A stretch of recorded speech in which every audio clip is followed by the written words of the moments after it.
बिस्मिल्लाहिर्रहमानिर्रहीम। अस्सलाम वालेकुम जी, कैसे हैं मेरे प्यारे प्यारे फ्रेंड। आज मैं आपसे बात करने वाली हूँ एक ऐसी डिश के बारे में जिसका नाम सुनते ही मुंह में पानी आ जाता है। जी हाँ जी, वो है रेस्टोरेंट स्टाइल मटन निहारी। निहारी सिर्फ एक खाना नहीं है बल्कि हमारी सकाफत और रवायत का एक खूबसूरत हिस्सा है। पाकिस्तान में निहारी को खास अहमियत हासिल है, चाहे नाश्ते का वक्त हो, वीकेंड हो, फैमिली गैदरिंग हो या कोई खास दावत हो। निहारी हमेशा सबकी पसंदीदा डिश में शामिल होती है। फ्रेंड्स, आपने वीडियो फुल वॉच करनी है, स्किप बिल्कुल नहीं करना है। स्टेप बाय स्टेप आपको बताऊंगी आज की रेसिपी के बारे में। चलिए जी, इंग्रेडिएंट्स की तरफ हम आपको बताते हैं आज की रेसिपी।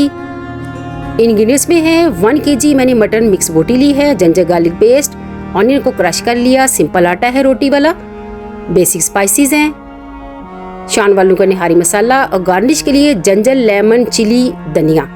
Let's start cooking.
माशाल्लाह से जी हमारी आज की रेसिपी रेस्टोरेंट स्टाइल निहारी रेडी है। रेस्टोरेंट निहारी की बात ही कुछ और होती है। इसकी गाढ़ी ग्रेवी, दिलकश रंगत, मसालों की खुशबू हर किसी को अपनी तरफ मतवज्जो करती है। यही वजह है कि लोग दूर दूर से सिर्फ अच्छी निहारी खाने के लिए मखसूस रेस्टोरेंट का रुख करते हैं। मुझे निहारी की सबसे अच्छी बात ये लगती है कि ये ऐसी डिश है जो खानदान दोस्तों को एक दस्तरखान पर इकट्ठा कर देती है। जब निहारी पेश की जाती है तो हर तरफ तारीफें सुनने को मिलती हैं और खाने का लुत्फ एक यादगार लम्हा बन जाता है। फ्रेंड्स, आप भी अगर निहारी के शौकीन हैं तो कमेंट बॉक्स में अच्छे कमेंट करके ज़रूर बताया करें कि आपको निहारी नान के साथ खाना पसंद है या खमीरी रोटी के साथ, और आपके शहर में सबसे ज़्यादा मशहूर जो है निहारी कहाँ से मिलती है। तो ले आओ प्लेटें, ज्वाइन कर लो मुझे। फिर नहीं कहना कि हम तो सिर्फ वीडियो वॉच करते हैं और खुद अकेली खा जाती है। आ जाओ सब फ्रेंड। अल्हम्दुलिल्लाह जी हमारी आज की डिश रेस्टोरेंट स्टाइल निहारी रेडी है। फ्रेंड्स, आपको मेरी रेसिपी पसंद आती है, मेरी वीडियो को लाइक करें, अच्छे कमेंट करके बताया करें कि आपको मेरी रेसिपी कैसी लगती है। मेरे चैनल को सब्सक्राइब करें। अल्लाह पाक से दुआ है अल्लाह पाक हमारी रोजी रिज़्क में बरकत डाले, सेहत तंदुरुस्ती वाली ज़िंदगी दे, खुश रहे, खुशियाँ बांटे, अपनी फैमिली का ख्याल रखें, अपनी दुआओं में याद रखें। अल्लाह हाफिज़, टेक केयर।